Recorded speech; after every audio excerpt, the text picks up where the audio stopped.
Bonjour à toutes et à tous. Je vous propose qu'on commence cet événement. Les personnes commencent à se connecter petit à petit. Donc déjà, bienvenue à notre événement autour de la Tech for Good. Donc je suis Aurélie Tallard de Social Builder. Nous vous proposons cet événement en partenariat avec Femmes du numérique, lancé par Syntec Numérique. Et donc, pour vous expliquer un petit peu le programme de cet événement, il va se dérouler en 2 temps. Donc, il va commencer tout d'abord, tout de suite, d'ici quelques minutes, avec une table ronde sur la Tech for Good Mythe ou réalité, qui sera animée par Florence, avec de très belles intervenantes qui nous font la joie d'être présentes aujourd'hui. Donc, merci à toutes les 4 d'être là. Sarah Korn, Anna Mercook, Véronique Turner et Emmanuel Larocque. Et dans un second temps, on vous propose aussi un temps de networking. Donc ça, ce sera à partir de 18h20 pour vous permettre d'échanger entre vous et aussi d'échanger autour d'une thématique que je vous présenterai tout à l'heure. Et maintenant, tout simplement, je vais pouvoir laisser la parole à Katia Lenné et à Lorraine Lenoir qui vont vous faire une petite introduction avant de lancer la table ronde. Katia, tu peux y aller. Bonjour à toutes et à tous. Je suis vraiment ravie de vous accueillir une nouvelle fois pour cet événement organisé conjointement avec notre partenaire Social Builder. Donc, je suis Katia Lenné et je représente Syntec Numérique. J'ai l'honneur de présider le programme lancé par Syntec Femmes du numérique depuis maintenant plus d'une dizaine d'années et qui œuvre pour la mixité au milieu de la tech pour qu'il y ait vraiment une égalité entre les hommes et les femmes dans ce milieu-là. J'ai une autre casquette qui est aussi au sein de Syntec, donc sur la partie innovation et technologie. Donc, je préside le comité innovation et technologie. Et par ailleurs, je suis chef d'entreprise, comme peut-être une grande partie d'entre vous, depuis 10 ans dans la digitale et je co-dirige une société dans l'intelligence artificielle. Syntec Numérique a la chance de pouvoir mener ces événements avec Social Builder.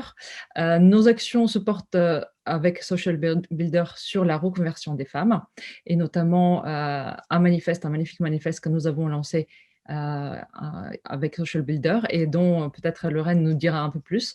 2 mots peut-être sur Syntec Numérique. C'est le syndicat professionnel des entreprises du numérique qui regroupe les collèges des éditeurs de logiciels, des entreprises de services numériques et des USIT, c'est-à-dire les entreprises en technologie et ingénierie. Donc, c'est important de le souligner puisque bientôt, en tout cas en fin de 2021, on aura en tout cas aussi fusionné avec Tech in France, qui est aussi une autre association du digital. Donc, comme ça, on aura la représentativité de notre secteur du digital avec plus de peut-être 3000 entreprises et 500 000 emplois. Au sein de Syntec et du programme Femmes du numérique, nous travaillons sur plusieurs axes, comme je disais tout à l'heure, sur la reconversion des femmes, mais aussi des actions que nous allons mener certainement davantage en 2021 sur les jeunes filles et les femmes en entreprise. Pour ne pas prendre plus de temps sur le temps de la table ronde, je passe la parole à Lorraine qui vous expliquera comment on collabore ensemble. Lorraine. Merci Katia. Bonjour à toutes et à tous. Écoutez, je suis ravie de vous retrouver ici pour cette première table ronde de l'année que nous avons en partenariat avec Syntec Numérique, du coup autour de la Tech for Good. C'est vraiment un partenariat qu'on a avec Syntec Numérique depuis vraiment de nombreuses années, qui a pour finalement 2 grands objectifs. Donner envie aux femmes de se diriger vers les métiers du numérique. Donc évidemment avec des tables rondes comme celle-ci qui vont vous donner, certaines vont être sur des métiers. On a notamment dans la programmation à venir de l'année une table ronde sur l'IA, par exemple, et également des sujets sur lesquels c'est des sujets de société, des sujets d'enjeux, qui sont des sujets pour monter en compétences sur des thématiques du numérique. Quelques mots un petit peu de Social Builder, et je vais vous reparler aussi de ce qu'on fait avec Syntec Numérique dans les différentes actions. Du coup, pour celles ou ceux qui ne nous connaissent pas encore, donc Social Builder, expert de la formation et de l'accompagnement des femmes vers les métiers du numérique, et donc on mène des actions d'orientation, donc découverte des métiers, des actions de formation. Donc, c'est soit des formations aux compétences digitales, soit c'est des parcours de reconversion avec des formations longues pour se reconvertir à un métier du numérique. Et ensuite, on fait de l'accompagnement à l'inclusion pour que du coup, les femmes restent durablement dans ces univers-là. Et donc, dans ce cadre justement de Au global, comment est-ce qu'on accompagne les femmes et les organisations pour que du coup, il y ait plus de femmes dans le numérique. Dans notre projet avec avec 5 Tech numériques, on a mené le manifeste en faveur de la reconversion des femmes dans le numérique.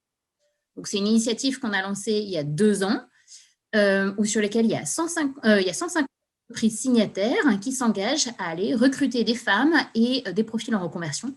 Et donc, dans le cadre de ce projet-là, on va lancer très rapidement, début mars, un livre blanc pour activer la reconversion et pour que du coup, les entreprises puissent aller savoir où se trouvent ces profils de femmes en reconversion et quelles actions à mettre en place pour les amener au quotidien dans ces métiers.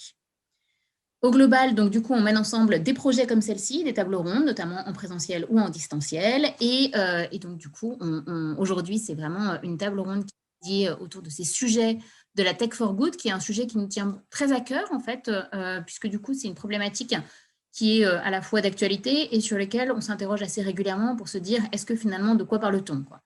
Est-ce que finalement, on est sur des problématiques qui sont vraiment des enjeux business ou est-ce que c'est juste des enjeux finalement de RSE ou qui vont plus loin que ça? Donc, je vais sans plus tarder passer la parole à Florence pour rentrer dans le vif de cette table ronde. Quelle parfaite introduction, Lorraine. Bonjour à toutes et à tous et bienvenue donc à cette table ronde sur la Tech for Good, mythe ou réalité que vous propose donc Syntec Numérique et Social Builder. Je m'appelle Florence Axel, je suis entrepreneur, manager de transformation digitale et j'ai le grand plaisir de partager ce moment avec vous. Et vous allez voir que je ne suis pas venue seule, car nous avons la chance aujourd'hui d'avoir un panel 100% féminin, puisque je suis accompagnée de 4 expertes sur les sujets Tech for Good. Et c'est vraiment assez rare pour être noté. Je pense que vous en conviendrez tous et toutes. Je vous propose donc d'accueillir Sarah Korn, qui est copartner chez Founders Future, Anna Bercook, qui est directrice générale de LOASO, Véronique Turner, qui est présidente et cofondatrice d'Alterway, mais aussi membre du COMEX de Syntec Numérique en charge du programme numérique responsable. Et enfin, Emmanuelle Larocque, fondatrice et directrice générale de Social Builder. Bienvenue à toutes les 4. Il y a les micros qui vont s'ouvrir. Alors, pour vous qui nous suivez, n'hésitez pas, si vous avez des questions pour nos invités, à les partager dans le chat. À tout moment, on fera le maximum pour y répondre. Alors, ce sera soit pendant le temps d'échange, soit à la fin de la table ronde. Alors, pour commencer, je vous propose un petit point de vocabulaire, parce que comme le disait Lorraine, quand on parle de Tech for Good, c'est intéressant de voir à quoi ça correspond concrètement. Alors, je suis allée chercher sur Internet, et si on cherche une définition, j'ai trouvé que la Tech for Good, c'est l'utilisation de la technologie au service de l'un des 17 objectifs de développement durable qui ont été définis par l'ONU. Donc déjà, c'est une bonne base. Mais ça concerne aussi la volonté d'une gouvernance éthique et participative, le partage de valeurs et enfin un business model durable et responsable.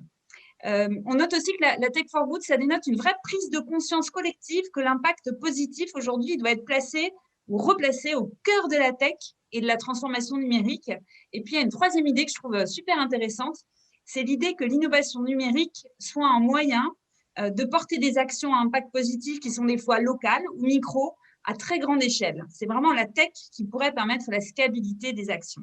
Voilà, alors pour la Tech for Good française, qui a aussi ses particularités, il y a des secteurs stratégiques. Alors, on a l'éducation, la transition écologique, la santé ou encore l'inclusion. Et puis, un chiffre qu'on aime bien, on vise des 380 millions d'emplois créés d'ici 2030 dans le Tech for Good. C'est un objectif, hein, mais voilà, c'est plutôt source d'opportunités et d'espoir. Comme dans tous les écosystèmes, on retrouve certains acteurs et on retrouve parmi ces acteurs en général aussi des financeurs. Bonne introduction pour présenter Sarah. Donc, tu es copartner chez Founders Future. Est-ce que tu peux nous rappeler les spécificités de ce fonds? C'est quoi votre petite histoire? Vous existez depuis quand? Voilà. Bonjour Sarah. Bonjour à tous. Merci Florence pour l'introduction. Donc moi, j'ai rejoint Founders Future il y a quelques mois. Je travaillais avant pour Ulule, la plateforme de financement participatif. Et avant, j'étais dans le secteur associatif. J'ai dirigé la fondation Positive Planète. Donc, j'ai plutôt une casquette impact. Et donc, j'ai rejoint le monde de l'investissement il y a peu de temps. Founders Future, en quelques mots, ça a été créé en 2018 par Marc Ménazé, qui est un entrepreneur de la tech. Et au départ, Marc, quand il a revendu ses entreprises, a commencé à être business angel et il a voulu structurer son approche de business angel en un fonds et professionnaliser sa démarche. Donc, l'enjeu, c'est de rester proche des entrepreneurs, donc d'investir assez tôt dans l'histoire des entreprises, donc dans ce qu'on appelle l'amorçage, et d'avoir toujours une approche de nous, ce qu'on appelle d'être un méga angel, donc comme un business angel un peu augmenté avec davantage de moyens, et de faire de la smart money, c'est-à-dire d'investir et d'accompagner de façon très opérationnelle les entrepreneurs. Et donc, Founder Future, donc, qui s'est créé en mai 2018, a investi dans quelques grands secteurs qui étaient en pleine mutation et qui étaient fortement challengés par l'ère du digital, à commencer par tout l'univers du retail, évidemment, et de la montée du e-commerce, la transition alimentaire. Donc, en 2018, c'était l'émergence de la food tech, avec d'autres sujets sur toutes les nouvelles formes de travail, mode de travail plus collaboratif. Donc, le digital a beaucoup challengé. Et puis, tous les sujets de finance-assurance, qui sont donc la fintech, bien challengés aussi par le digital. Et l'année dernière, l'équipe a décidé d'aller un peu plus loin, un cran plus loin sur le sujet de l'investissement impact et de lancer un fonds dédié, un véhicule d'investissement dédié et donc une enveloppe dédiée pour investir notamment beaucoup plus fortement dans la tech for good, puisque dans le tout premier fonds, on va dire qu'il y avait en gros un tiers d'investissement qui était vraiment dirigé sur la tech for good. Je pense notamment, on y reviendra peut-être tout à l'heure, mais à des exemples comme Yuka. Founder Future a été un des premiers investisseurs. Donc là, l'idée, c'était d'aller un cran plus loin et puis de mapper quelques sujets sur la tech for good, à savoir la transition alimentaire, mais plutôt les nouveaux modes de production responsables, un peu moins dans les nouveaux modèles de distribution type food tech, tous les sujets de packaging responsable, puisqu'il y a évidemment, quand on investit beaucoup dans l'e-commerce et dans des marques direct consumer, il y a beaucoup de sujets liés à ça, sortir du tout plastique, notamment l'économie circulaire, donc tous ces nouveaux modèles de réemploi, de recyclage, de location, etc. On voit beaucoup de secteurs qui sont challengés par ça et par une réglementation qui ne fait que de s'accélérer. Et puis le sujet du bien-être, santé au travail notamment, c'est des sujets qu'on regarde beaucoup, silver economy, enfin il y a pas mal de sujets autour du bien-être au sens large. Et puis le dernier sujet, c'est la mobilité des biens et des personnes. Donc voilà en quelques mots le fonds Founder Future qui s'est bien développé avec justement le lancement de cette nouvelle enveloppe Founder Future Good pour accélérer tous les investissements à impact et notamment avec un vrai focus Tech for Good.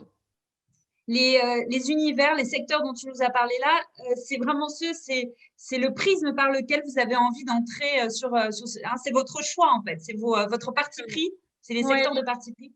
L'idée, c'était, c'est d'ailleurs ce que j'aime beaucoup dans Founder Future et pour ça que j'ai rejoint, c'est d'être assez pragmatique. C'est-à-dire que Marc, quand il s'est lancé, c'est un entrepreneur et il est devenu business angel. Et il s'est dit, pour faire de l'investissement, il faut investir dans ce qu'on comprend et dans ce qu'on connaît, ce qu'on maîtrise, ou en tout cas, on a des fortes convictions. Donc, l'idée, c'était de prolonger quelques grands secteurs qu'on connaissait. Je prends la transition alimentaire, on a beaucoup investi sur le sujet.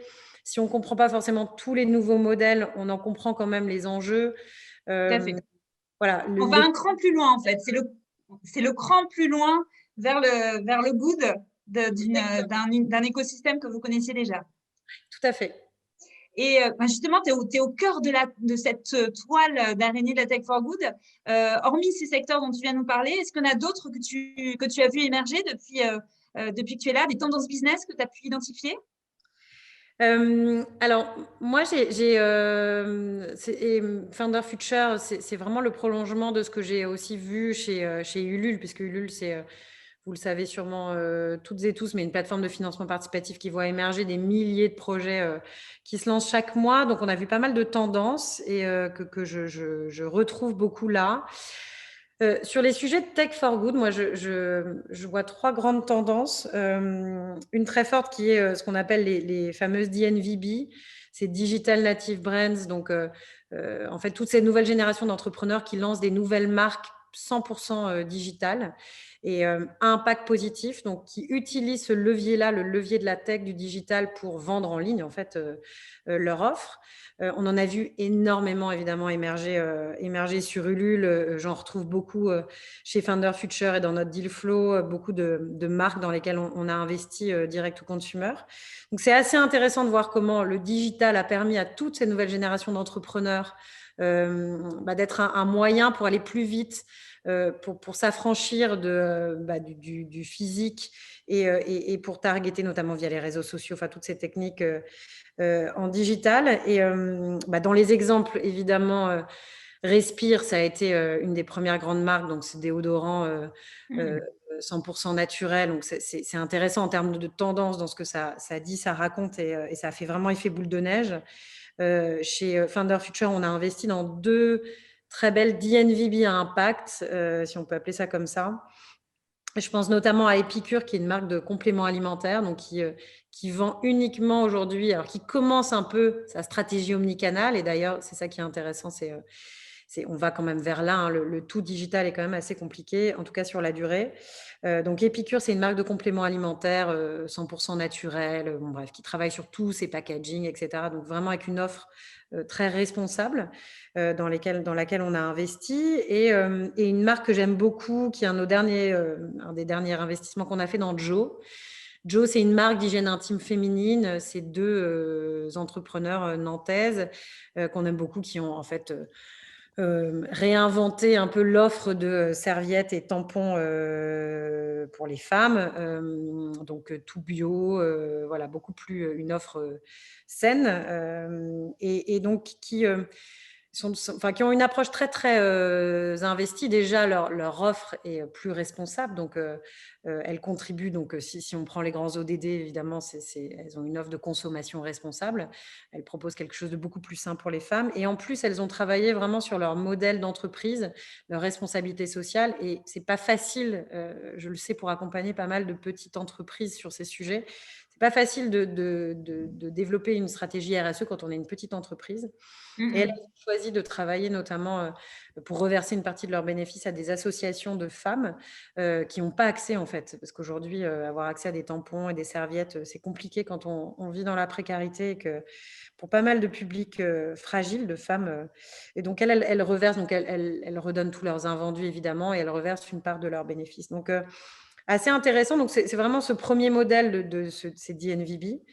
Après, il y a tous ces nouveaux usages en fait que la tech a amené. Donc je pense notamment à Yuka. C'est comment le digital peut adresser une problématique de transparence des produits et accélérer la consommation responsable, qui est une réponse forte. Et ça, sans le digital, ça n'aurait pas eu cet impact-là et cette résonance-là. Hein. Yuka, c'est un pur produit du digital, et Founder Future a été un des premiers investisseurs. Et bon, j'étais pas là à l'époque, mais dans ce qu'on me raconte dans l'histoire, Yuka, au départ, Julie Chapon, elle n'avait pas besoin du tout de fonds d'investissement. Ce qu'elle est allée chercher, c'est l'accompagnement opérationnel de Founder Future et des autres investisseurs autour de la table. Donc ça, c'est intéressant en termes de comment la tech vient challenger, parce que j'aime pas trop ce mot, mais disrupter vraiment totalement les usages et des secteurs un peu en place. Et puis le dernier, pour moi, dernier sujet qui est très intéressant, c'est la tech inclusive. Donc comment est-ce que la tech peut être un moyen de rendre beaucoup plus accessible une offre de produits, de services à des publics qui sont souvent éloignés de cette offre-là, ou des publics plus fragiles.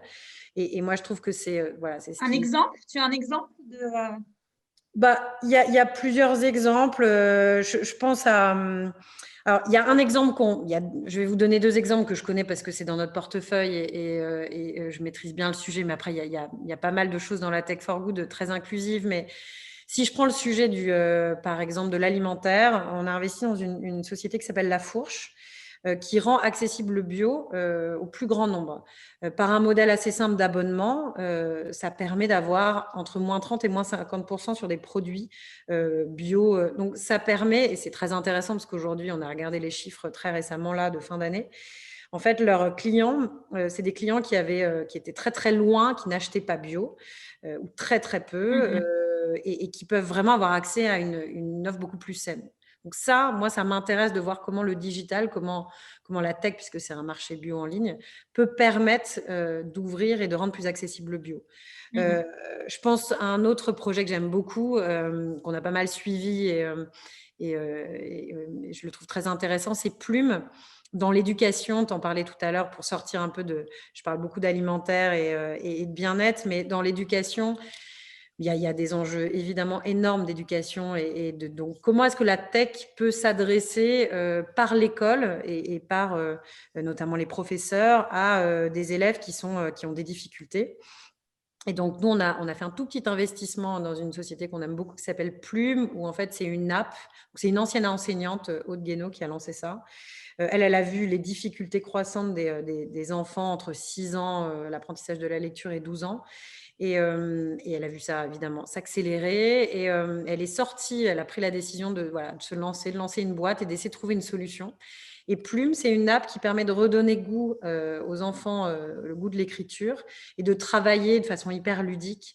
Et donc là, elle travaille main dans la main avec l'Éducation nationale notamment pour en faire une solution utilisée par un maximum d'écoles et d'enseignants. Et c'est déjà le cas de façon assez spontanée, puisque pendant le Covid, beaucoup d'enseignants ont utilisé sa solution. Donc ça, pour moi, c'est une bonne illustration de ce que la tech peut avoir de super inclusif en termes d'accessibilité, sur des publics qui sont éloignés. Et voilà, pour moi, c'est vraiment la définition de la tech for good. C'est une tech plus inclusive. Merci pour tous ces exemples. Moi, j'ai tout noté, Épicure, Joe, Lafourche, Plume. Je ne sais pas vous qui nous suivez, mais voilà, on sait qu'on va aller jeter un petit coup d'œil sur toutes ces entreprises. Ça donne envie, en tout cas.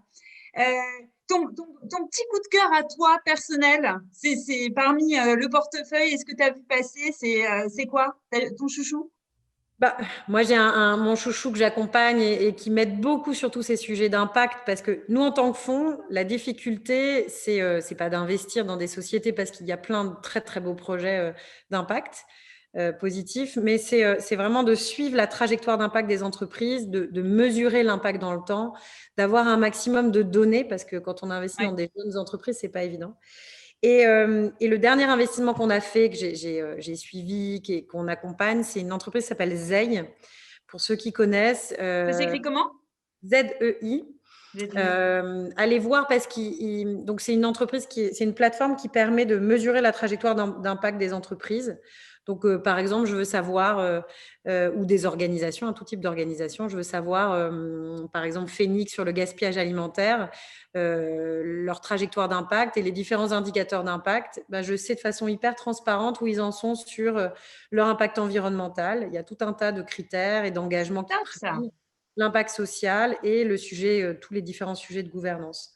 Et ça, je trouve que c'est assez génial, parce qu'on est là, il y a une vraie défiance des consommateurs des entreprises, et que moi, je pense que pour accélérer la transition, les entreprises, elles ont leur rôle à jouer, petites, moyennes et grandes entreprises, et qu'il faut réconcilier cette dichotomie-là et qui se crée là entre les consommateurs citoyens et les entreprises. Et voilà, c'est tout un acteur tiers, un peu. Un acteur tiers qui peut assurer la transparence. Ça peut être un peu comme Yuka d'ailleurs. Ils disent d'ailleurs un peu le Yuka de la trajectoire d'impact. Parfait, merci beaucoup Sarah. Alors maintenant, c'est vers la membre du COMEX de Syntec Numérique en charge des programmes numériques responsables que je me tourne. Elle s'appelle Véronique Turner. Syntec Numérique, c'est au cœur là de l'écosystème numérique au sens plus large. Pourquoi est-ce que la Tech for Good, ça se développe autant selon toi? Est-ce que c'est pour répondre à une demande? Est-ce que c'est une réponse à une attente sociale? Est-ce que ça répond à un vrai besoin du marché? Qu'en dis-tu, Véronique? Alors du coup, bonjour à toutes et à tous. Je suis ravie d'être invitée à cette table ronde sur une thématique qui nous est chère à Syntec Numérique. Alors, Nous, chez Syntec Numérique, on utilise le vocabulaire numérique responsable, mais dans le champ sémantique, on a Tech for Good, la RSE numérique, le numérique responsable. Il y a aussi des thématiques autour de la sobriété numérique. Donc, pourquoi ces sujets-là sont aujourd'hui d'actualité ? Déjà, je pense que c'est important de rappeler que le contexte marché, on est sur un contexte depuis plusieurs décennies où il y a une accélération très forte du numérique et qui s'est fortement accentuée là avec la crise sanitaire. Vous avez vu que le numérique a marqué un point d'inflexion dans sa trajectoire d'accélération. On ne peut pas encore parler d'exponentielle parce qu'on n'a pas encore, je dirais, tous les points de la courbe, mais clairement, il y a une très forte tendance là à l'accélération liée à la crise sanitaire. Ça a été dit là par Sarah dans des domaines très précis. Vous le voyez dans le domaine alimentaire, vous le voyez dans le domaine de l'éducation, la santé, le travail, dans le domaine également industriel, sur la numérisation des processus métiers. Donc, tous les secteurs, on parle de la transformation numérique depuis des décennies.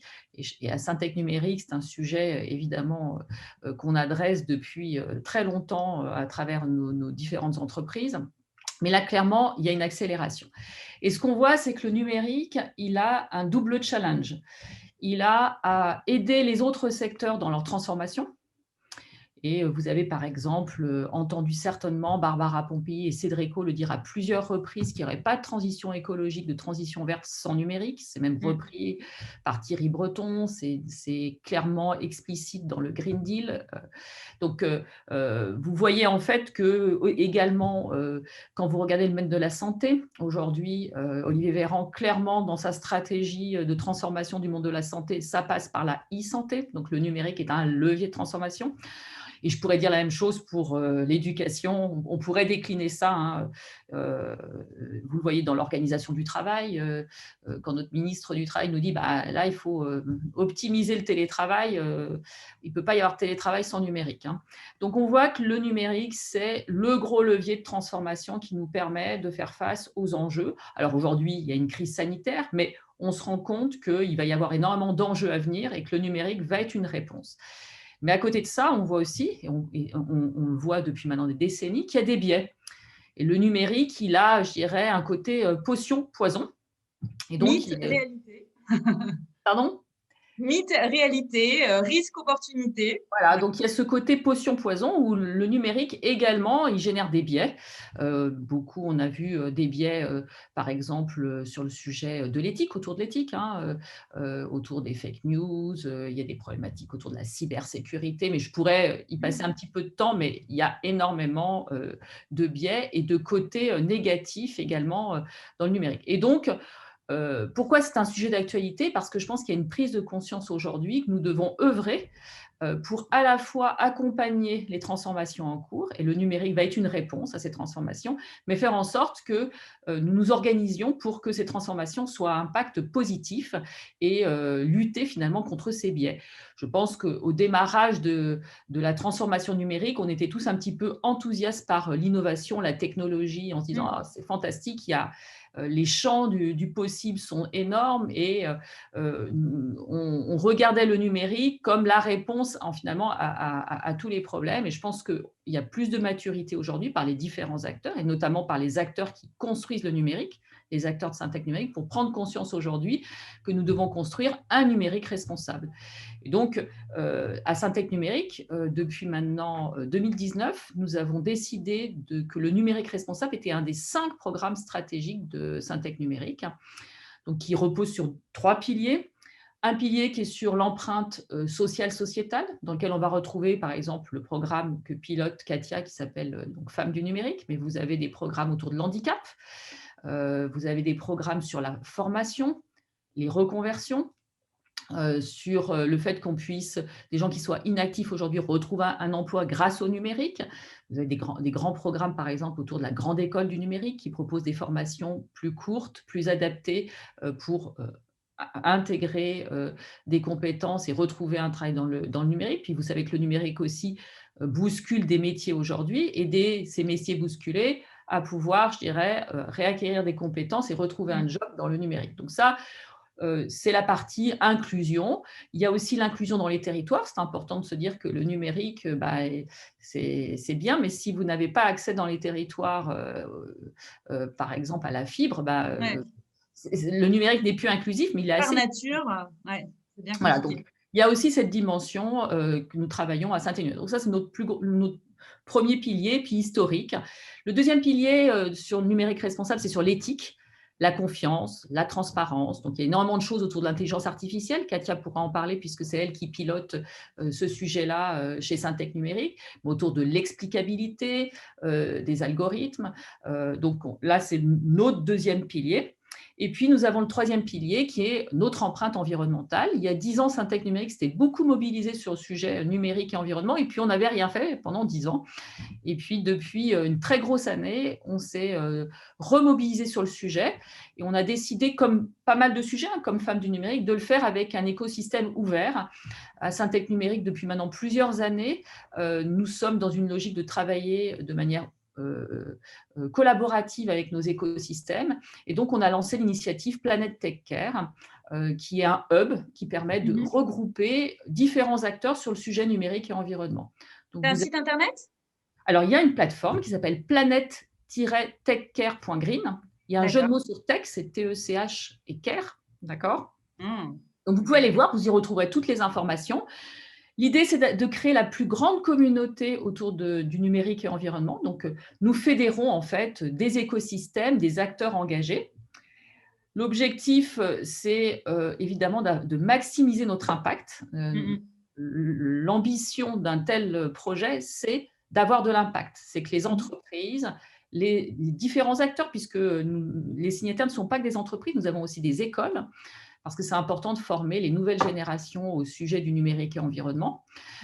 Et puis d'avoir, on en parlera tout à l'heure, je crois, sur les métiers, la transformation des métiers, mais c'est majeur de pouvoir former des compétences dans différents univers. Vous avez des métiers très technologiques, et puis vous avez évidemment formé aussi dans les écoles de management, dans les grilles de décision, c'est quoi le numérique et environnement, c'est quoi en fait une empreinte environnementale sur le secteur du numérique, il faut le comprendre, ce sont des sujets un peu techniques. Et pour des décideurs, eh bien, c'est important aussi de comprendre ces sujets-là. Voilà. Donc, pourquoi on s'intéresse à ce sujet-là? Parce que je crois que nous nous sentons tous responsables en tant qu'entreprise et citoyens par rapport aux enjeux qui nous font face. Vous avez des enjeux sociétaux, vous avez des enjeux qui sont environnementaux, vous avez des enjeux qui sont éthiques, des enjeux qui sont économiques. Et donc, c'est de notre devoir en tant qu'entreprise et citoyens de nous mobiliser sur ces sujets.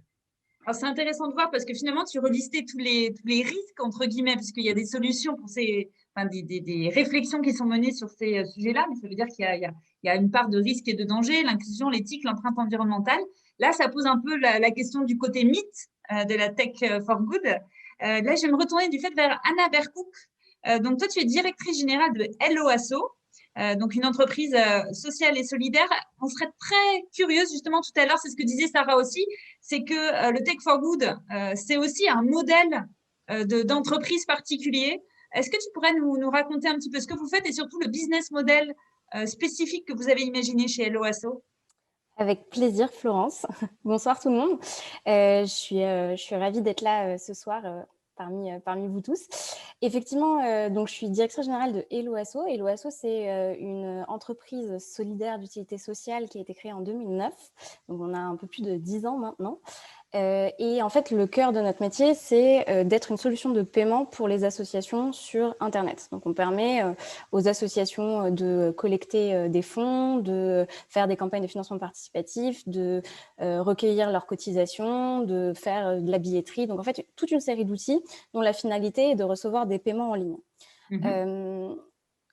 Comment on fait ce métier? C'est là toute la spécificité. C'est qu'en fait, on propose cette solution de paiement en ligne gratuitement. Et effectivement, quand on parlait tout à l'heure d'inclusivité, enfin d'inclusion en tout cas, du côté inclusif, c'est vrai que le coût, c'est un facteur qui est quand même important quand on parle de rendre accessibles des outils sur Internet. Donc avoir un coût zéro, c'est non négligeable pour le rendre accessible au plus grand nombre. Après, comment est-ce qu'on fonctionne? Parce que on est quand même une entreprise de 70 salariés. En plus. Voilà, 70 salariés, c'est voilà. Et nos outils sont pour autant gratuits. Donc, en fait, c'est un modèle économique qui est fondé sur la contribution volontaire au moment du paiement. Ce qu'on propose, c'est à toutes les personnes qui viennent faire un paiement au profit d'une association, donc faire un don, acheter un billet de festival, prendre une adhésion, de laisser, si elles le souhaitent, une contribution volontaire en supplément de leur paiement initial au moment du paiement. Et en fait, aujourd'hui, c'est ce qui nous permet de nous financer entièrement, puisque c'est notre seule source de financement, et donc de salarier 70 personnes. Donc, on a un modèle en fait économique participatif. Et ça fonctionne donc? Ben, ça fonctionne. Ça fonctionne. Évidemment, c'est basé sur le volume. Il faut quand même pas mal de volume pour que ça tienne. Donc aujourd'hui, on a 150 000 associations qui utilisent Helloasso, enfin près de 150 000 associations qui utilisent Helloasso. Il y a près de 4 millions de personnes qui ont déjà fait un paiement sur Helloasso. Et donc en fait, c'est évidemment ce volume qui permet de faire que ça fonctionne. Mais aujourd'hui, c'est notre seule source de financement. Et on se rend compte qu'en fait, les gens sont susceptibles de donner quand ils comprennent pourquoi. Ça revient au concept de transparence dont on parlait tout à l'heure.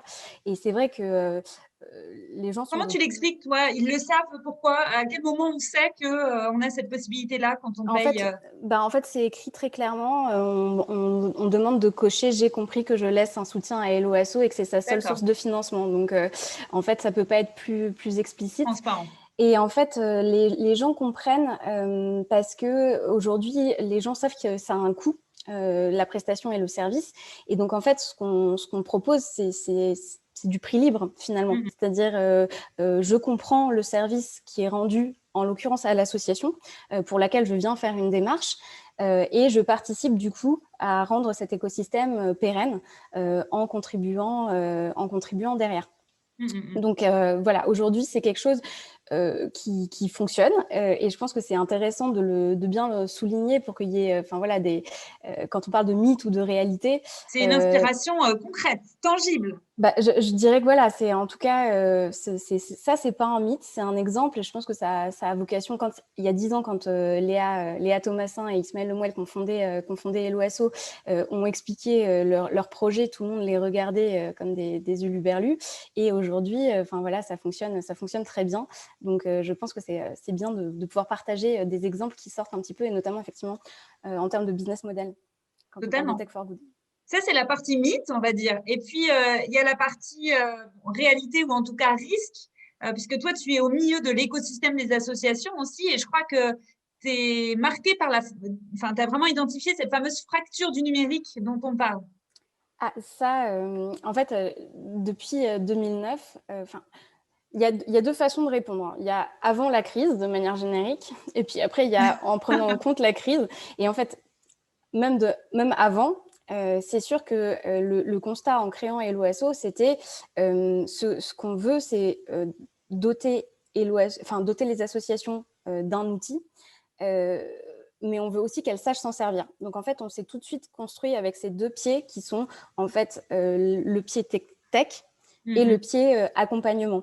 Et en fait, ça partait du constat que si on veut préserver la vitalité du secteur associatif, donc il y a 1,5 million d'associations en France aujourd'hui, il y avait besoin de l'accompagner et de lui mettre à disposition en fait des outils qui lui permettaient d'embrasser, je dirais, les changements sociétaux, tout ce qui se passe en fait aujourd'hui. Pas subir, mais en fait de pouvoir proposer, ne serait-ce que, en fait aujourd'hui, si on a l'habitude de tout payer en ligne, ça devient plus compliqué d'aller faire la queue pour faire déposer les chèques à l'association. En fait, c'est de permettre aux associations de gagner du temps et de bénéficier tout simplement de tous les outils et de tout ce que le numérique peut permettre. Et c'est devenu des standards en plus aujourd'hui. Comme tu le disais, aujourd'hui, on est habitué à payer en ligne. Enfin, ça fait partie de nos usages, de nos standards d'usage. Et en fait, tu apportes ce niveau au moins de standards aux associations finalement. C'est ce qu'on a souhaité faire depuis le début. Et en fait, du coup, je ne saurais pas vous dire s'il y a plus de fractures numériques dans les responsables associatifs que dans le reste de la population française. Mais en tout cas, on sait qu'il y a 30% de la population aujourd'hui qui est encore fragile numériquement, dont 17% qui sont touchés par l'électronisme pur. Donc en fait, c'est des chiffres qui sont quand même très importants. Et ça, c'est des choses du coup qu'on constate, nous, tous les jours, avec les personnes qu'on a au téléphone. Donc, en fait, depuis le début, nous, on a une équipe de 15 personnes qui répond au téléphone et qui répond aux mails des associations. Mais quand on les a au téléphone, parfois, c'est des questions qui sont je ne sais pas ce que c'est un navigateur ou je ne sais pas ce que c'est la différence entre un email et une URL. Donc, en fait, on fait vraiment de l'accompagnement à la transformation numérique en même temps qu'on répond à des questions qui sont liées à l'outil en particulier. Et en fait, on a lancé un autre programme qui est, parce qu'on sait très bien qu'on ne va pas faire ça tout seul, qui s'appelle le PANA.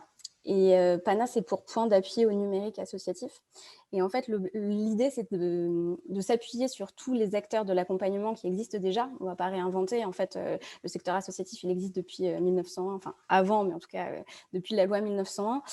Et en fait, tous ces acteurs, les maisons des associations, les élus locaux, les régions, les collectivités, les ligues des enseignements, etc., c'est de leur permettre de former un réseau, de se former elles-mêmes. Parce qu'en fait, les métiers de l'accompagnement, il faut les former aussi, et de pouvoir du coup permettre à toutes les associations d'avoir des points démultipliés en fait. Tu as des points de... Ouais. D'accord. Et ça fait un peu écho à ce que tu disais sur permettre de passer à l'échelle. Le numérique, effectivement, dans ces conditions-là, c'est un moyen de faire passer à l'échelle beaucoup de choses. La fameuse scalabilité. Exactement. Et du coup, deuxième partie de ma réponse sur la crise, là, pour le coup, on l'a encore plus vu. Et là, il y a une étude qui est sortie du mouvement associatif et de recherche et solidarité. Enfin, il y a plein de partenaires qui ont sorti cette étude. Et il y a 57% des assos qui ont dû revoir leur modalité de gestion et de passer à des nouveaux outils qu'elles n'avaient pas encore. Donc, c'est énorme, en fait. Donc, en fait, toute la partie d'accompagnement, il a fallu que nous, on la démultiplie. On a fait énormément d'ateliers en ligne. Il y avait des centaines de personnes et de participants. On n'a jamais eu autant de succès. Avant, on essayait mais on n'a jamais eu autant que pendant cette période-là. Mais c'est parce que ça cache une réalité qui est qu'en fait, les associations se sont retrouvées extrêmement démunies. Elles ne savaient pas comment organiser leur assemblée générale. Elles ne savaient pas comment, enfin vraiment, des choses de la continuité. Et on s'est rendu compte qu'on pouvait faire pas mal de choses et changer et quand même continuer à proposer des choses grâce au numérique. Et c'est là que la tech est un moyen, ce n'est pas une finalité en soi. Mais on a par exemple les sapeurs-pompiers qui ont vendu leur calendrier là, en fin d'année sur Hello Asso. Et en fait, ça, c'est un exemple parfait de... Ça, c'est dommage quand même. Moi, je trouve que c'est un petit peu dommage. On n'avait pas le choix. On n'avait pas le choix. Ils n'avaient pas le choix. Ça restait un des petits plaisirs quand même du début d'année, ça. C'est vrai. Mais du coup, ça leur a permis de financer quand même 60% des œuvres alors qu'ils ne pouvaient pas les vendre en physique. Donc, en fait, là, c'est clairement une illustration de la tech comme moyen. Est-ce que c'est une solution? Est-ce que c'est en tout cas, en termes de réalité, très clairement, la tech permet de continuer à faire vivre toutes les initiatives des associations et elle permet... en fait, la tech c'est un pouvoir d'agir.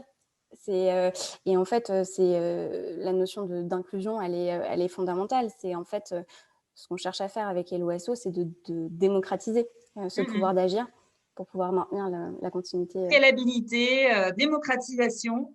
Et une micro-question, Anna. Vous avez levé des fonds du fait auprès d'un fonds ou pas encore non? Non, pas auprès d'un fonds. Voilà. Transition vers Sarah. Je reviens vers Sarah. Dis-moi, Sarah, j'ai envie d'être un petit peu poil à gratter parce que c'était intéressant. On a entendu donc que le Tech for Good, c'était la tech au service, on va dire, du bien commun, mais c'était aussi des modalités de business model spécifiques. Et en préparant cette table ronde, toi aussi, tu nous as parlé de partage des valeurs. Et quand on a un fonds d'investissement, on a toujours un peu l'imaginaire aussi du fonds d'investissement. Est-ce qu'on peut vraiment parler de partage des valeurs équitables quand on a un fonds d'investissement? Je suis un petit peu poil à gratter. Mais tu fais bien, Florence. C'est une vraie question. Je crois que le partage de la valeur, c'est au cœur du sujet, puisque en fait, la Tech for Good, ça explique... En tout cas, tout modèle d'entreprise doit se poser la question du partage de la valeur quand on parle du for good et de l'impact. Donc, nous, c'est un sujet... moi, je participe activement à tout le réseau Tech for Good France qui aujourd'hui fait partie Impact France, qui est l'ancien Move, que vous connaissez peut-être. Et donc, on travaille beaucoup sur ces sujets justement, de redéfinir la tech for good. Et donc, quelles sont les bonnes pratiques de la tech for good et le partage de la valeur, c'est la question essentielle qui revient. Je fais une petite digression parce que justement, on travaille en ce moment sur un Tech for Good score qui va permettre justement d'évaluer les acteurs de la Tech for Good pour avoir un vrai curseur entre voilà, des acteurs qui sont des acteurs tech qui essayent qui en tout cas, essayent de devenir plus responsables. Je pense notamment aux GAFA, qui parlent beaucoup de Tech for Good, et puis des acteurs qui sont nativement à impact et des acteurs de la tech. Donc, je pense qu'il y a un besoin aussi de reclarification. Et donc, dans ce score, eh bien, on parle beaucoup, évidemment, on en a beaucoup parlé là, d'inclusion, mais on parle aussi beaucoup de partage de la valeur. Et nous, ce à quoi on croit, mais plus largement au sein du réseau Impact France, et ce vers quoi on veut tendre, et en tout cas, c'est un peu la market practice qu'on a envie de défendre. C'est cette fameuse règle du 1 tiers, 1 tiers, 1 tiers, que la valeur doit être partagée 1 tiers aux créateurs, fondateurs d'un projet, d'une entreprise, 1 tiers auprès des collaborateurs, des salariés qui participent à créer de la valeur, faire grandir l'entreprise, et 1 tiers aux financeurs qui participent à aussi la faire grandir à travers voilà, des financements successifs, quels qu'ils soient. Donc, ça permet de donner une sorte en tout cas, de règles ou de… C'est un modèle ou c'est une contrainte que vous donnez aux structures dans lesquelles vous investissez? Non, nous, on est plutôt favorable à donner des objectifs de moyens et pas de résultats. C'est très compliqué d'imposer une contrainte, notamment notamment sur ces sujets d'impact. Donc, nous, ce qu'on demande en tant que fonds, c'est de s'évaluer et c'est d'évaluer la trajectoire d'impact pour chacune de nos entreprises. Donc, nous, en fait, la contrainte qu'on leur demande, c'est de se créer, j'ai parlé tout à l'heure de l'outil Zeil, c'est de se créer un compte sur Zeil et déjà d'accepter de faire une photographie à l'instant T de son impact environnemental, social et tous les sujets liés à la gouvernance, et de s'engager à évaluer chaque trimestre. Donc, nous, on demande du reporting, et moi, je crois aussi beaucoup plus moi, j'ai envie d'encourager en fait les entreprises à progresser et pas être sous un système de contrainte. Je pense que la contrainte, elle existe déjà. La contrainte, nous, ce qu'on défend, et on veut investir dans des entreprises qui sont convaincues que ces nouveaux modèles, c'est des modèles qui vont être plus résilients, parce qu'aujourd'hui, c'est les modèles qui sont que les consommateurs veulent, et en tout cas, vraiment, ça va dans ce sens-là. Enfin, pour moi, l'acte de consommation, c'est avant tout un acte militant. C'est des modèles d'entreprise où les collaborateurs et les salariés demain vont aller, et tout type de parties prenantes, et c'est des modèles qui vont s'inscrire dans les différentes réglementations, notamment beaucoup sur la transition écologique. Donc, nous, on encourage beaucoup en fait, les entreprises à progresser et à se fixer vraiment des objectifs. Et après, on se donne vraiment cette ambition-là de partage de la valeur. Enfin, en tout cas, on partage cette philosophie. Et après, je dirais qu'en tant que fonds, se pose cette question. Je pense qu'il y a, auprès des fonds d'impact, il y a une évolution un peu croissante des acteurs. Là, on voit émerger beaucoup de fonds d'impact. Et je crois que c'est une question sur laquelle il faut qu'on travaille, qu'on avance, qu'on évolue tous ensemble. En fait, c'est tout un secteur qu'il faut faire évoluer. En fait, c'est pas évident. Donc, moi, je crois qu'on peut réconcilier les deux, c'est-à-dire je crois qu'on peut avoir des modèles où on peut faire du business et faire de l'impact dès lors que son projet, son produit est nativement à impact. On peut avoir des modèles de croissance responsables et d'essayer de ne pas opposer les deux en tout cas, et tout en ayant un partage de la valeur équitable. Et donc, pour vous donner un exemple concret sur la partie collaborateur, nous, on accompagne toutes nos entreprises à incentiver leurs salariés via des plans de BSPCE, par exemple. D'accord. De façon assez simple, assez vite. En plus, c'est une bonne pratique qu'on peut vraiment aujourd'hui intégrer assez vite. Je prends le cas que je connais chez Ulule notamment, on a mis du temps à le faire ça et en fait c'est plus compliqué dès lors qu'on est une entreprise un peu structurée. Alors qu'en fait quand on se lance, quand on a cette première politique de recrutement, c'est le bon moment. Ça fait partie de l'ADN en fait après, c'est naturel en fait. Exactement. Et il y C'est a plus plein un effort, d'entreprises, ça fait partie des fondamentaux. Exactement. Puis il y a plein d'entreprises qui le font dans le secteur et notamment dans l'ESS et qui le font très bien. Mais voilà, ça, c'est des choses très concrètes de partage de la valeur. Moi, je travaille beaucoup aussi sur tous les sujets de partage de la valeur aussi auprès des fondateurs, hein, voilà, que ça puisse, qu'on puisse retravailler ce qu'on appelle, nous, en tant que fonds de l'equity story, donc bien s'assurer que en fait, les fondateurs gardent aussi le contrôle de leur entreprise, gardent une forme d'indépendance. Enfin, tout ça, c'est des logiques très importantes, notamment quand on se lance et notamment dans cette première phase de croissance des entreprises. Ça marche. Merci beaucoup d'avoir relevé le challenge de cette question un petit peu poil à gratter. Emmanuelle, tu es la fondatrice et la directrice générale de Social Builder. Ton sujet clé à toi, c'est l'inclusion des femmes dans et par le numérique. Alors, c'est intéressant parce que là, on a pas mal parlé de fracture numérique et c'est vrai que la tech, ça peut sembler être un risque. Et puis, en même temps, le numérique, ça peut être aussi un outil d'insertion pour les femmes. D'ailleurs, tu l'utilises régulièrement. Alors, la tech, pour toi, est-ce que c'est un risque, une opportunité, un mythe, une réalité? Quel est donc ton avis sur la question, Emmanuelle?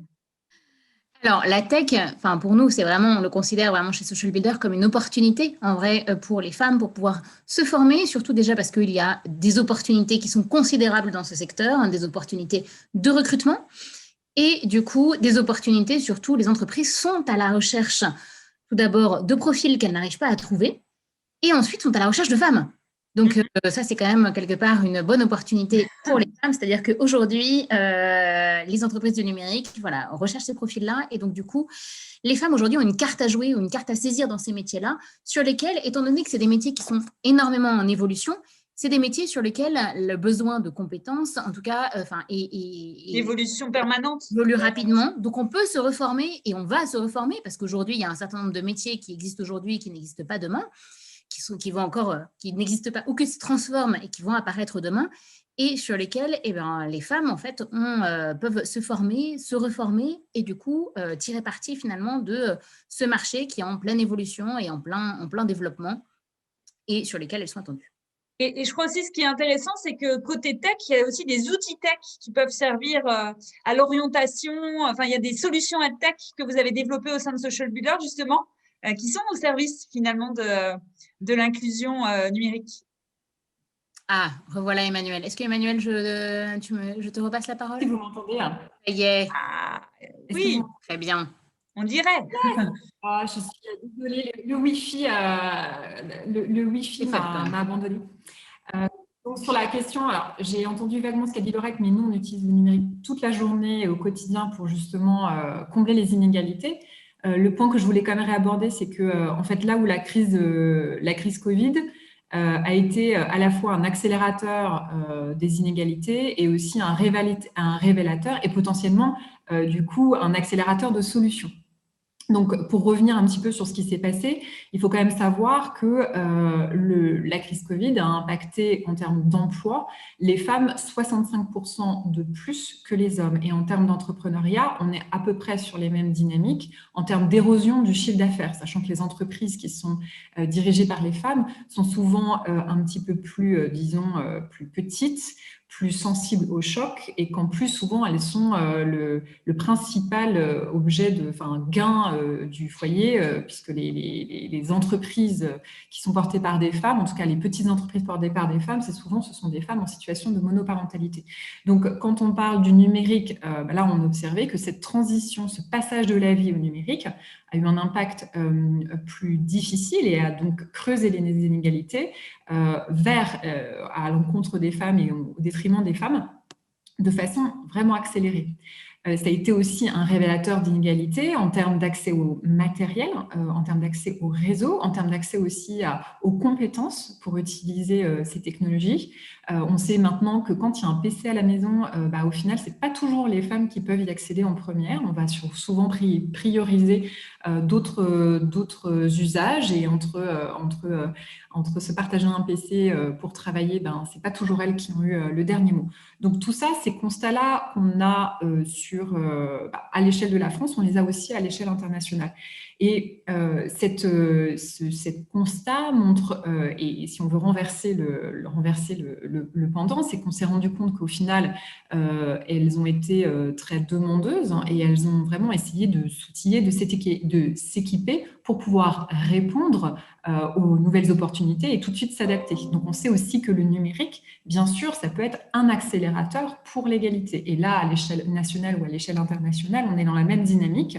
Ça peut permettre vraiment de combler des écarts d'éducation, d'accès aux compétences, de s'adapter beaucoup plus rapidement au marché du travail, d'avoir accès, bien sûr, et d'avoir de la visibilité, en n'oubliant pas que tout ce qui est la parole des femmes sur Internet, leur capacité à se promouvoir, à promouvoir leurs idées, à se développer, à développer leur écosystème et leurs relations, c'est un vrai accélérateur d'opportunités pour elles. On mène tout un tas de projets sur ces sujets de compétences numériques pour les femmes en recherche de proie et les femmes entrepreneurs, et on voit que c'est vraiment vital, et ça sera un accélérateur pour elles pour la reprise et la relance. Donc, le numérique, ça sera un vrai outil de réduction des inégalités si et seulement si on investit sur l'accès au numérique, et on investit sur des solutions et des solutions massives pour y parvenir, et que ce soit des solutions qui s'adressent aux besoins aussi spécifiques des femmes. Et c'est là où la Tech for Good a a toutes les réponses et a toute sa légitimité. Je voulais aussi du coup mentionner que ces réflexions de comment aujourd'hui le numérique peut catalyser des solutions face aux besoins, aux inégalités et à ce que vivent les femmes. Donc Social Builder fait partie d'une coalition dans le cadre du Forum Génération Égalité. Alors ce forum, on en a beaucoup parlé fin 2019 et début 2020, et puis on a dû le déplacer en 2021, en juin 2021. La date n'a pas encore été annoncée, elle le sera bientôt par Emmanuel Macron. Donc le Forum Génération Égalité, c'est une grande manifestation internationale qui va dessiner la feuille de route de travail pour la réduction internationale des inégalités par l'ensemble des pays, de grandes entreprises, des grandes institutions internationales et de la société civile. Donc, ce n'est pas un petit truc, c'est l'anniversaire de, je dirais, c'est Pékin plus 25 ans. Et cette année, pour la première fois, le digital, parmi l'ensemble des thématiques qui sont, qui sont travaillées, le digital est au cœur des conversations. Donc, il y a 6 thématiques, dont tout ce qui va être technologie et innovation au service de l'égalité. Et sur cette plateforme de discussion, Social Builder est un champion, et le champion français qui travaille sur ces sujets-là avec un certain nombre d'États et d'organisations internationales. Et donc, quand on parle des priorités, du coup, de la roadmap des priorités et comment on doit investir collectivement pour que le numérique soit un accélérateur de l'égalité femmes-hommes, à l'échelle internationale et pour toutes les femmes, on va dire, des plus jeunes aux plus matures, on se rend compte que sur les 4 priorités, il y en a 3 qui sont vraiment sur le numérique est une opportunité. Donc, bien sûr, comment on va amener les femmes à avoir accès plus à l'éducation et aux compétences pour investir pleinement de l'économie. Donc, ça, c'est un des premiers objets. On a aussi tout ce qui va être créer des partenariats publics, privés, associatifs pour designer des nouvelles solutions. On a tout ce qui est autour des technologies qui vont travailler plus spécifiquement à l'inclusion et aux besoins spécifiques des femmes. Et puis après, on a plutôt la thématique de la régulation et de la prise en charge des violences en ligne. Parce que oui, en effet, le numérique aujourd'hui doit amener une certaine régulation pour qu'elle puisse se servir au service de l'émancipation des femmes. Et sur les solutions Tech for Good, donc c'est ce qu'on est en train de dire là, c'est qu'aujourd'hui, on prend le numérique comme une solution et qu'on doit l'embrasser comme une solution fondamentale. Et nous, à notre échelle, on a développé une solution Tech for Good qui s'appelle Adabot, qui est en fait un chatbot d'orientation, un coach virtuel d'orientation pour les femmes, les étudiantes et les actives dans l'économie numérique pour leur permettre Donc ça, c'est une application mobile, hein. Adabot. Une application qui permet en fait de tester ses appétences, de se voir présenter un certain nombre de métiers et c'est génial. J'ai testé, c'est génial. Tout un panel d'expériences et de pouvoir après, de proche en proche, travailler un projet professionnel et d'identifier des formations et ce, de façon géolocalisée. C'est la boîte de Pandore, je trouve, quand on rentre dessus. Hein. Exactement. Et en fait, donc ça, c'est exactement ce que la tech a à offrir quand elle l'a pour cœur et c'est nativement dessiné pour pouvoir répondre à des besoins spécifiques. Et là, donc, c'est à la fois le dialogue, comment on va prendre spécifiquement les situations des femmes, comment on va communiquer aussi vers elles pour qu'elles se sentent pleinement dans la capacité de suivre le parcours qu'on va lui proposer, les modèles qu'on va leur proposer, des témoignages de femmes. Et c'est aussi mettre en avant des écoles qui aussi peuvent avoir des pédagogies et qui sont très proactives aussi vers les femmes. Donc ça, c'est tout le potentiel de la Tech for Good. Et encore une fois, ce dont on a besoin, je pense aussi sur la Tech for Good. Donc bien sûr, ça va être de la visibilité, des acteurs pour l'accompagner. On a besoin de financement. Là, on voit hier, on parlait de tout ce qui était publication de la French Tech, des pépites, des 120 pépites françaises. Et on se pose vraiment la question de savoir, mais quelles sont les entreprises qui, du coup, se revendiquent de l'économie sociale, se revendiquent des entreprises à mission, se revendiquent de la Tech for Good. Donc, il y a encore un enjeu vraiment de soutenir, de porter, de rendre visible et de financer fortement des innovations comme Adabot qui ont un potentiel énorme du coup d'émancipation et qui ont des modèles. Et en plus, c'est sympa. Je vous le recommande pour les personnes qui nous écoutent. C'est hyper rigolo. Il y a un côté hyper ludique en plus dans la manière de découvrir les informations. Alors, il est 18h05. Il nous reste quelques toutes petites minutes. Je vous propose qu'on creuse un tout petit peu ce sujet des opportunités de carrière. Véronique, vous êtes donc, au sein du Syntec numérique. J'imagine que vous avez dû identifier des opportunités de métiers qui ont émergé. Est-ce que vous auriez quelques métiers, quelques noms, à nous partager? Alors, il y a énormément d'opportunités sur le marché du numérique, au-delà de la Tech for Good et du numérique responsable. Donc là, il y a énormément de sujets. On pourrait passer, je dirais, 2-3 heures ensemble. Je vais faire un focus sur le sujet du numérique responsable et la Tech for Good. Vous avez, par exemple, des spécialisations en accessibilité numérique pour rendre accessible aux personnes en situation de handicap vos plateformes. Donc là, c'est l'UX en fait, c'est des métiers de l'UX. Ça touche en fait, cette spécialisation touche en fait des métiers du X, du I, des intégrateurs, des développeurs, des chefs de projet, d'accord. Donc c'est pas uniquement l'UX, c'est toute une chaîne de compétences, mais qui est teintée sur le sujet de l'accessibilité numérique. Vous avez de plus en plus de demandes en éco-conception. Et là, pareil, ça va toucher différents métiers, par exemple des métiers dans l'infrastructure et des métiers sur la partie applicative. Vous avez, vous le savez, il y a une tendance très forte de l'IT qui est le cloud. Donc, énormément d'entreprises évoluent pour mettre leurs infrastructures dans des architectures cloud, alors cloud privé ou cloud public. Et là, vous avez émergent des métiers de consulting qu'on appelle FinOps, qui pour finance et Ops pour les infrastructures, ou qui permettent en fait d'optimiser les architectures cloud pour mieux gérer vos coûts. Et vous savez que si vous gérez mieux vos coûts, vous gérez mieux vos consommations de matériel, d'électricité. Du coup, vous avez une empreinte environnementale. Optimisation, donc. Voilà, exactement. Donc, vous voyez, je vous ai donné quelques exemples. Oui, tout à fait. Des métiers de l'IA. Dans l'après-midi, il y avait un atelier Planète Tech Care qui était organisé par un de nos partenaires qui est Systématique, et vous aviez un retour d'expérience de Thales sur comment l'intelligence artificielle peut proposer des outils de simulation pour mieux gérer ses consommations électriques dans ses bâtiments. Vous voyez, donc il y a, si on est sur le thème, on reste sur le thème de Theme for Good, vous avez énormément aujourd'hui de compétences liées à cette demande. Et d'ailleurs, par exemple, si je prends le cas de Planète Tech Care, nous allons associer à la plateforme une bourse au stage qui me permettra de mettre en relation toutes les écoles qui aujourd'hui forment sur ces sujets-là avec des entreprises qui sont en train de basculer sur cette trajectoire vertueuse pour mesurer et réduire leur empreinte environnementale sur le numérique. Et donc, comme ça prouve bien en fait qu'il y a un besoin qui est formalisé au niveau des entreprises. C'est-à-dire que sur la plateforme, on peut aussi trouver justement ces noms de métiers. Il y a aussi des informations là-dessus. Si vous êtes patiente, c'est-à-dire il faudra attendre plutôt la rentrée, c'est-à-dire en septembre, pour pouvoir avoir accès à l'ensemble de ces éléments-là. Pour rester connecté, alors peut-être sur la page LinkedIn ou sur la page Facebook de Syntec Numérique.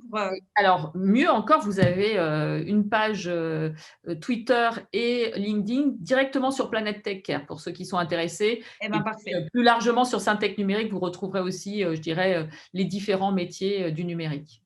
Ça marche. Merci beaucoup, Véronique.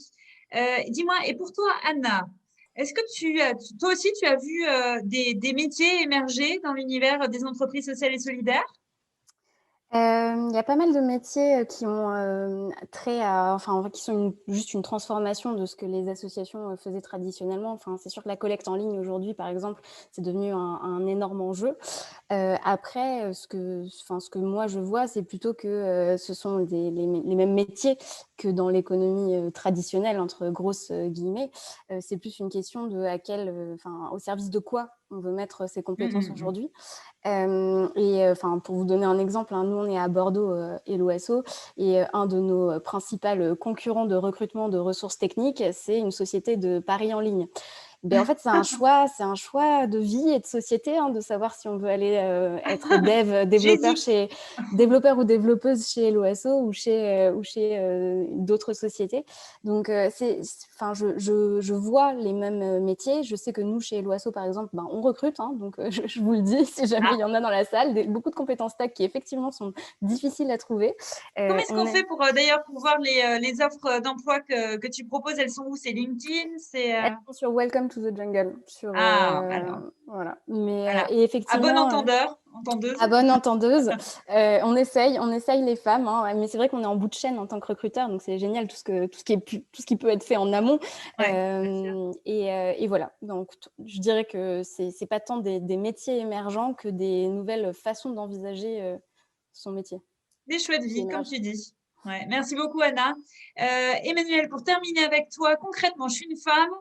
J'ai envie de travailler sur ces nouveaux métiers dont nous ont parlé Véronique, nous a parlé Véronique tout à l'heure, par exemple. Concrètement, qu'est-ce qui existe? Par où commencer? Vers qui me tourner? Bon, il y a Adabot, de ce que j'ai compris. Mais ça, c'est le début, il faut commencer par là. La base.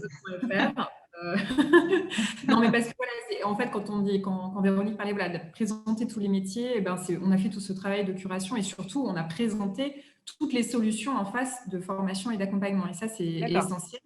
Ensuite, on a la possibilité d'intégrer un programme qui s'appelle Horizon Numérique, qui est un programme d'accompagnement sur 5 jours sur un projet professionnel dans le numérique et qui expose à toute une catégorie de familles de métiers une prise en main un petit peu de mise en situation jusqu'à la présentation de formation et sur ce parcours qui est monté 100% en partenariat avec Pôle emploi est disponible aujourd'hui en Île-de-France et en expansion. On est sur 90% des femmes qui sortent de ce parcours qui se reconvertissent tout de suite dans des métiers du numérique.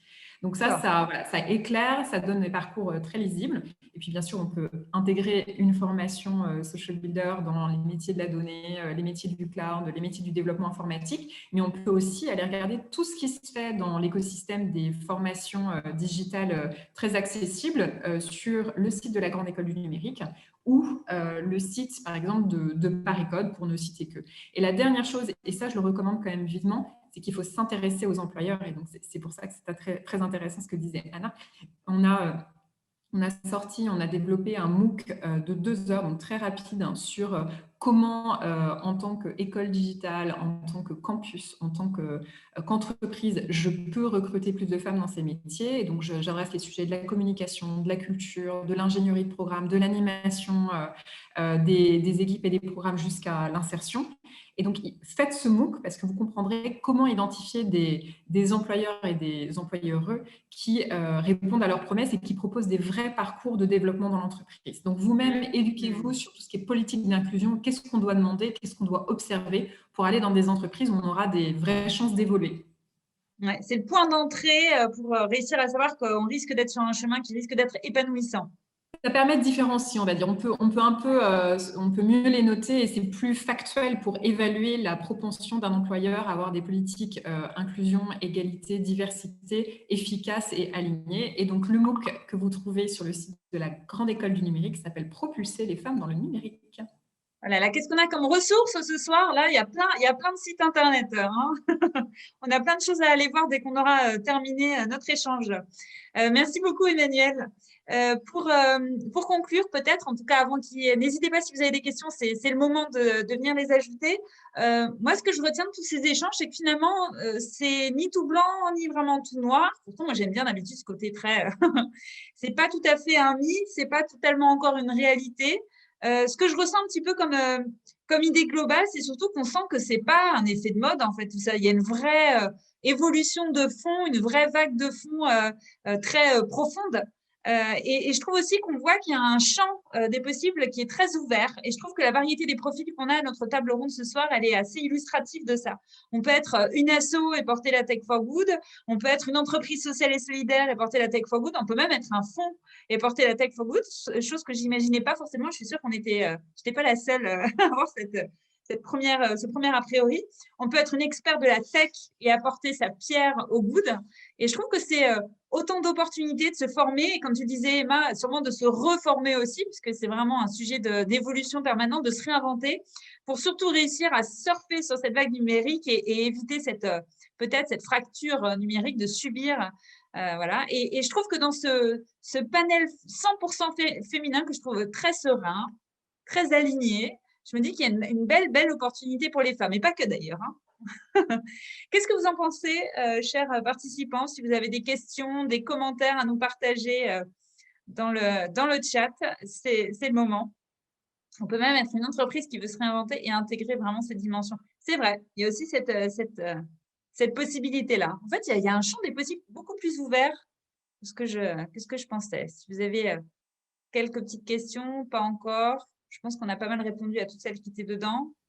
Juste peut-être, Florence, tout à l'heure, en fait, on parlait de la création de valeur. Je crois qu'aujourd'hui, pour toutes nos entreprises à Syntec Numérique, je pense que c'est stratégique d'intégrer cette dimension numérique responsable et sur plusieurs critères. Je pense que ça crée de la valeur pour nos clients. Parce qu'aujourd'hui, la dimension extra-financière prend de plus en plus de part dans la valorisation des entreprises. Et donc, nos clients sont sensibles au fait qu'on leur apporte des solutions qui soient performantes et responsables.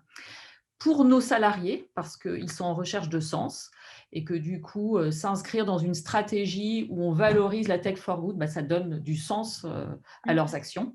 Et donc, et puis globalement, je pense que nous sommes dans un écosystème où il y a énormément d'opportunités business. On a vu aussi des modèles économiques qui se créent, par exemple sur l'économie circulaire. Vous avez plein de modèles économiques qui se développent. Et donc, vous avez, je dirais, pour ces 3 points-là, aujourd'hui, se positionner sur de la Tech for Good, du numérique responsable, c'est créateur de valeur.